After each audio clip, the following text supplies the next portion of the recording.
Алло. Алло. Алло, бүгін екен. Привет, Бека, қалайсың? Қайсың ең, твою мать. Алло. В смысле, ёб твою мать? Это я, Тинара. Какая еще Динара?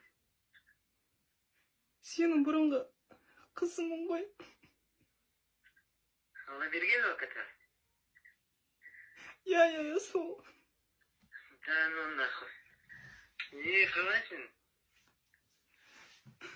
Алло. Жаман, қиналып кеттім. Что-то не болды, дауысың не болады. Сен тастағалы бері арада 4 жыл өтті.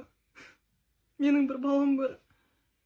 Атын сенің атаңның құрметіне Әміртай деп қойдым. Хуйнесі, немесе, құтташны. Өзің кетіп еді ғой да, қуас кезден кейін. Алло. Микош, Ау, мама. мына папаңмен сөйлесші. Папа? Қайда қойып. Алло. Папа? Мама neresi mama? Mama neresi? Папа, мен сені жақсы көрем. Тақпақ айтып берейін ба? Айта. Симпл, римпл. Алло. Әлі. Қайдағы мен бала мен еп тұлаймен. Бір рет қана болдық қой екеміз.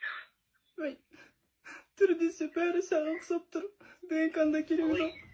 Мен уже алимент іштеген жоқ. Өзім жалғыз үйге вообще масыл болдым. Ой, еп тұлаймен не еттің о қатына. Мен бала емес ана. Жұртсың бейді. Атастай тұрмыш балан. Ой, ёп.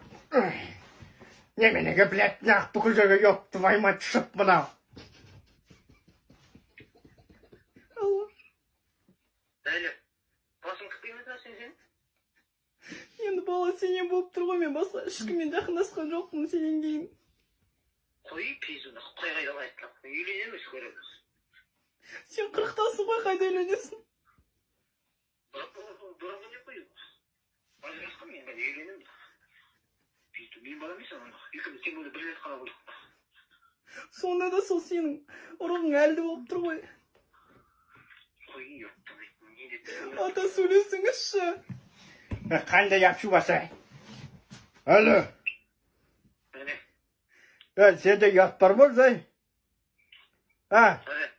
Сен, кім еді атың, Сенде ұят деген бар ма өзі? Жексін.